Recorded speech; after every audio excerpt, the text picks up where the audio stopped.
نہ صرف پروجیکٹ عمران خان کو کلوز کرنے کا فیصلہ کیا، بلکہ یہ بھی فیصلہ کیا کہ آئندہ سے پاکستان کے دستور کو فالو کیا جائے گا، پاکستان کے دستور کے مطابق چلا جائے گا، وہی سپریم ہے اور وہی پاکستان کو لے کے آگے جا سکتا ہے۔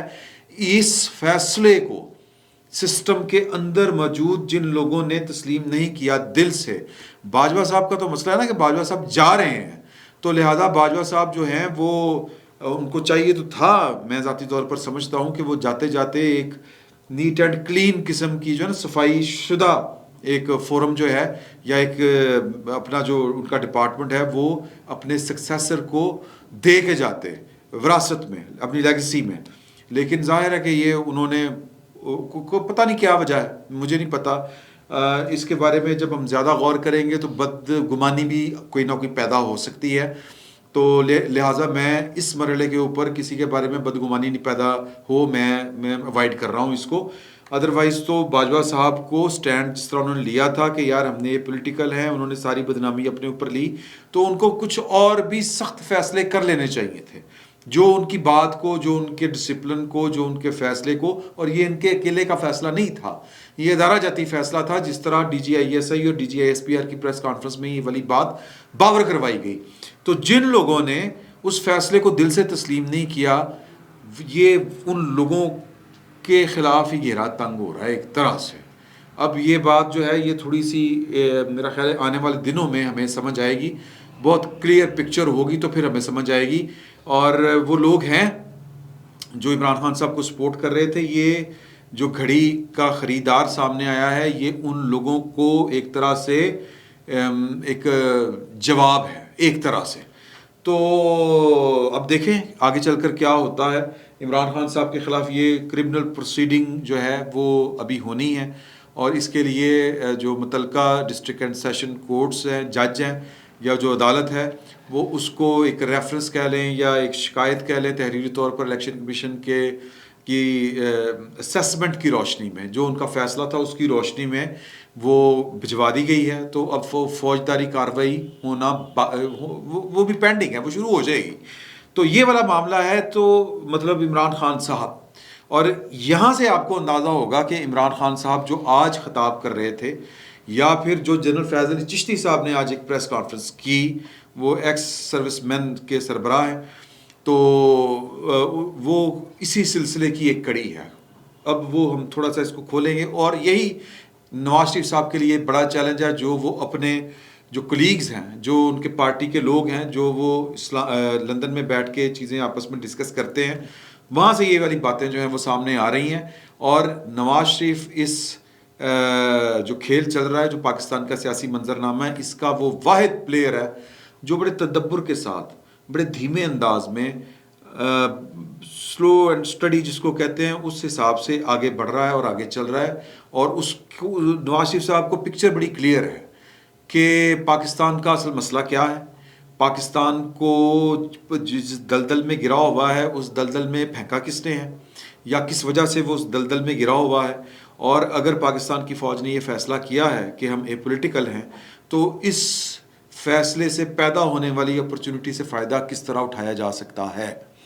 تو اس سلسلے میں جو ان کا جو فیصلہ ہے وہ یہ ہے کہ پاکستان کی فوج کو اے پولیٹیکل وہی بندہ رکھ سکتا ہے جو پروفیشنلی ساؤنڈ ہو اور میرٹ پر نمبر 1 ہو۔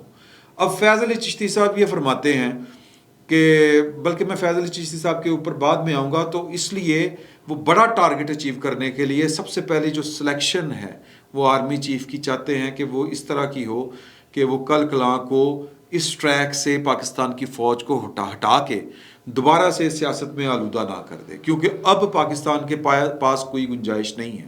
بالکل اسی طرح جس طرح فیض علی چشتی صاحب نے یہ والی بات کی کہ میں نے پاکستان کو پھلتے پھولتے اور ٹوٹتے بھی دیکھا ہے، آج پاکستان کو ڈوبتے دیکھ رہا ہوں۔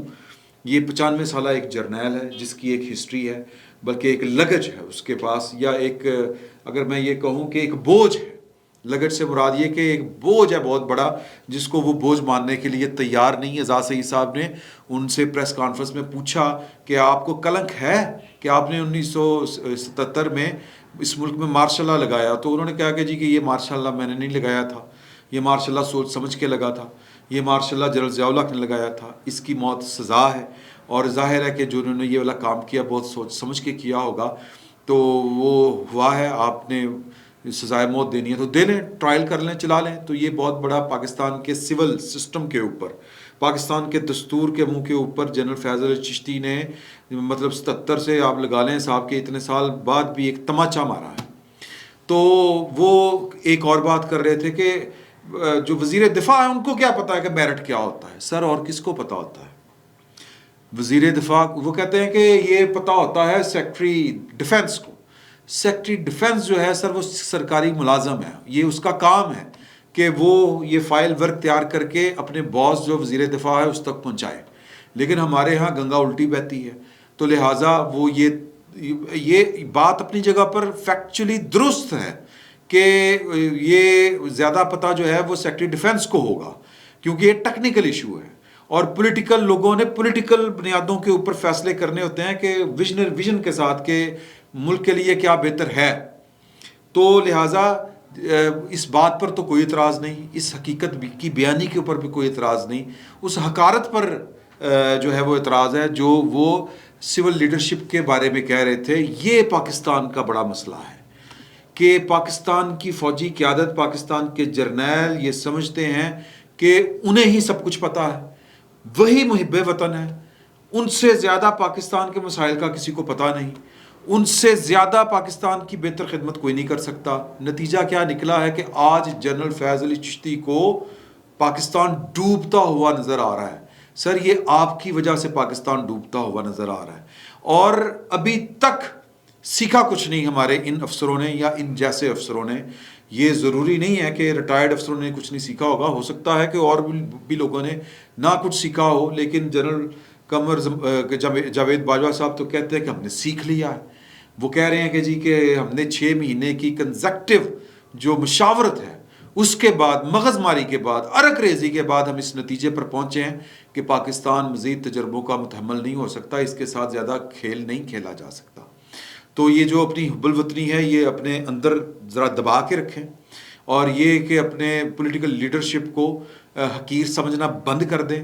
آپ کے اس روش نے پاکستان کو 2 ٹکڑے بھی کیا. وہ کہہ رہا تھا بندہ ایک الیکشن جیتا ہوا تھا کہ یار کہ جو اقتدار ہے عوام کا، عوام کے نمائندوں کے حوالے کرے، لیکن ایک وقت کا آمر وہ کہہ رہا تھا کہ نہیں صدر میں ہوں گا، پہلے میرا کچھ کرو، مینو جڑا صدر بنے گا وہ حکومت لے گا. یہ لیول تھا اقتدار کی ہوس کا جس سے ہم نے کچھ نہیں سیکھا. اب جنرل باجوہ صاحب کہہ رہے ہیں کہ جی کہ سیکھ لیا، آئین کے مطابق چلیں گے، ادروائز پاکستان آگے نہیں بڑھ سکتا.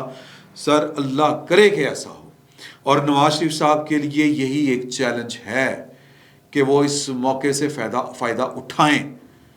اور عمران خان صاحب کا چیلنج کیا ہے؟ عمران خان صاحب کا چیلنج یہ ہے کہ اب وہ پہلے دن سے کہہ رہے تھے کہ الیکشن، آج وہ کہہ رہے ہیں سال بعد بھی ہو مجھے تو کوئی فرق نہیں پڑتا الیکشن. لیکن یہ پاکستان جو ہے وہ اس حکومت چوروں کے ساتھ چل نہیں سکتا، سازش کے ساتھ جن کو لے کے آئے ہیں. یعنی کہ وہ یہ جو آرمی چیف تو اس کو لگائیں گے جو ان کی چوریاں کے اوپر آنکھیں بند کر لے. تو آپ کی جو چوریاں پکڑ رہا تھا بیسیکلی آپ چاہتے ہیں کہ وہ آرمی چیف نہ بنے. عمران خان صاحب کا چیلنج نمبر 1 یہی ہے. اس سے آگے وہ کچھ نہیں سوچ رہے، اور اپنی ذات سے آگے نکل کر بات کرنا، ایشو کو سمجھنا ان کو آتا ہی نہیں ہے، یہ ان سے ہوتا ہی نہیں ہے.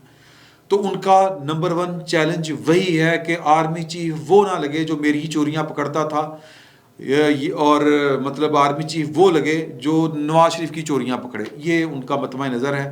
جبکہ اس وقت پاکستان کی سیریس پولیٹیکل لیڈرشپ، وہ نواز شریف ہو یا جو بھی لوگ پاکستان کے حالات کو دیکھ رہے ہیں جن کو پاکستان ڈوبتا ہوا نظر آ رہا ہے، وہ جنرل باجوہ صاحب ہوں، جنرل فیض علی چشتی ہوں، وہ جنرل نمبر 1 ہو، نمبر 2 ہو، نمبر 3، جو کوئی بھی ہو، کوئی بھی پولیٹیشین ہو، کسی بھی ریاستی عہدے کے اوپر فائز ہو، کوئی صحافی ہو، ڈاکٹر ہو، انجینئر ہو، جس کو سیریسلی پاکستان انڈر تھریٹ لگ رہا ہے، ان کا بھی چیلنج اور ان کی خواہش تو یہی ہے کہ پاکستان کو اللہ تعالیٰ تا قیامت قائم رکھے. لیکن سر ہم ایک بار پاکستان کو ٹوٹتا ہوا دیکھ چکے ہوئے ہیں، یہ بات اپنی جگہ پر طے ہے. نواز شریف صاحب اور کس وجہ سے، وہ وجہ میں نے بتا دی ہے کہ جس کا جو کام نہیں ہے وہ جب وہ کام کرے گا تو پاکستان کا کیا، دنیا کے کسی، سر امریکہ میں یہ کام کرنا شروع کر دے ختم ہو جائے گا امریکہ. چین میں یہ کام کرنا شروع کر دیں ختم ہو جائے گا. فیض علی چشتی صاحب فرما رہے تھے کہ 2 بچے گھر میں لڑ رہے ہوں تو چوکی دار جو ہے وہ چپ کر کے تماشا دیکھتا رہے. آپ اور عمران خان صاحب تو سیم پیج کے اوپر ہیں. یہ تک کیا بنتا ہے یہ بات کرتے؟ چوکی دار کا کیا؟ پہلی بات یہ ہے کہ فوج چوکی دار نہیں ہے اس طرح سے. فوج کی ایک پروفیشنل ڈیوٹی ہے, اس نے پاکستان کے سرحدوں کی حفاظت کرنی ہے اور بس, اس سے زیادہ اس کا کوئی کام نہیں ہے. اس کو آپ نے چوکی دار کہنا ہے, محافظ کہنا ہے, وطن کا دفاع کرنے والے کہنا ہے, محبت سے کہنا ہے یا حقارت سے کہنا ہے, یہ مرضی آپ کی ہے, لیکن اس سے زیادہ ان کی ڈیوٹی نہیں ہے. اور جب اس سے زیادہ انہوں نے چیزوں کو گرپ کرنا چاہا, جب انہوں نے اس سے زیادہ رول جو ہے وہ لینا چاہا, اپنی مطلب دائرے سے نکل کر کام کرنا چاہا اور کیا, پاکستان کا بیڑا غرق ہوا. حالیہ مثال جو ہے وہ عمران خان صاحب کی صورت میں ایک ناکام تجربہ ہے جو اس وقت پاکستان کی فوج کے اوپر بطور ادارہ حملہ آور ہے. تو یہ نواز شریف صاحب کا چیلنج ہے اور وہ بڑا وسیع چیلنج ہے, بہت وسیع چیلنج ہے. سر, پاکستان جب تک اپنی مرضی سے پاکستان کی لیڈرشپ یہ فیصلے نہیں کرے گی کہ پاکستان نے دائیں جانا ہے یا بائیں جانا ہے, پاکستان نے کس کے ساتھ دشمنی رکھنی ہے, کس کے ساتھ دوستی رکھنی ہے, یہ پاکستان کی پارلیمان نے فیصلہ کرنا ہے, پاکستان کے لوگوں نے فیصلہ کرنا ہے. پاکستان کے لوگوں کی تنخواہوں پر پلنے والوں نے یہ فیصلے نہیں کرنے, جنہوں نے پاکستان, یا کہہ لیں کہ پاکستان کے عوام کی تنخواہوں پر پلنے والوں نے جو فیصلے کیے ان کے نتائج ہم بھگت رہے ہیں. آپ دیکھ لیں, چھوٹا منہ بڑی بات, لیکن یہی سچ ہے, اس سے زیادہ اور کوئی سچ نہیں ہے. تو نواز شریف صاحب جو ہیں وہ اور پاکستان کی دیگر جو پولیٹیکل لیڈرشپ ہے ان کے لیے بڑا چیلنج یہی ہے کہ فوج کو اس کے کردار تک محدود رکھا جائے, اور اس کے لیے بیسٹ بندہ وہی ثابت ہو سکتا ہے جو سینئر موسٹ ہوگا, جو اپنے کام سے کام رکھے گا, اور جو پاکستان کی فوج کی بطور ادارہ جاتی سطح کے اوپر جو فیصلہ انہوں نے کیا ہے اس پر کاربند رہے گا. یہ سر ان کا چیلنج ہے, اور یہی وہ کہہ رہے ہیں کہ, اور پھر اس کے آگے جزیات بہت ہیں اور کوئی ایک چیلنج نہیں ہے پاکستان کا. اپنے منہ سے انہوں نے کہا کہ پاکستانیوں کا, پاکستان کا مسئلہ سیاست نہیں ہے, عوام کا مسئلہ, ان کا مسئلہ اکانومی ہے. سر, روٹی چاہیے, اور روٹی جو ہے وہ ہماری, سر کس کے ساتھ, مطلب کیا کریں ہم. یہاں پر آسما جہانگیر کانفرنس ہوئی تھی جس کے اوپر بڑے اعتراض آ گئے تھے. اس کانفرنس میں شاہد خاقان عباسی نے کھول کے چیزیں رکھ دی تھی, اور اشارہ پاکستان کی ملٹری اسٹیبلشمنٹ کی طرف تھا کہ آپ 10 روپے کی گیس خرید کے 5 روپے کی نہیں بیچ سکتے, آپ 15 روپے کا یونٹ خرید کے 30 روپے کا 30 روپے کا یونٹ خرید کے 15 روپے پہ نہیں بیچ سکتے. پاکستان نہیں چل سکتا. اور یہ سب کیوں ہے؟ یہ سب اس لیے ہے کہ کوئی وہ فیصلے کرتا ہے پاکستان کے جن کے پاس یہ مینڈیٹ نہیں ہے, نہ ان کے پاس یہ ایکسپیرئنس ہے, صرف زوم تقویٰ ہے, زوم حب الوطنی ہے, اس سے زیادہ کچھ نہیں ہے. جب تک پاکستان کے سول ملٹری ریلیشن ٹھیک نہیں ہوتے, پاکستان کے فیصلے پاکستان کے عوام نہیں کرتے اور اپنے نمائندوں کے ذریعے نہیں کرتے, خود لوگوں کو ان اپنے نمائندوں کا محاسبہ کرنے کی اجازت نہیں ملتی, تب تک پاکستان کے حالات ٹھیک نہیں ہونے. اور یہی نواز شریف صاحب کا, آصف علی زرداری کا چیلنج ہے. لیکن عمران خان صاحب کو تو ان چیزوں سے فرق ہی نہیں پڑتا. وہ تو کہہ رہے ہیں کہ آرمی چیف وہ آئے جو میری چوریاں جس نے پکڑی تھی وہ نہ آئے, بس اس سے زیادہ ان کا کچھ نہیں ہے. پاکستان بھاڑ میں جائے, جدھر مرضی جائے, برباد ہوتا ہے, اللہ رحم کرے برباد ہو جائے. عمران خان صاحب کو کوئی فرق نہیں پڑتا. فرق ان کو صرف اتنا پڑتا ہے جس دن ان کے پاؤں جلنے شروع ہوں گے نا سر, جب سیک ان تک پہنچنا شروع ہوگا, فرق ان کو اس دن پڑنا ہے. اور یہ سیک, یہ کڑی والا آ گیا نا سامنے, یہ جلدی عمران خان صاحب کے پیروں کے تلوے تک پہنچنے والا ہے. فی الوقت اتنا ہی, بہت بہت شکریہ.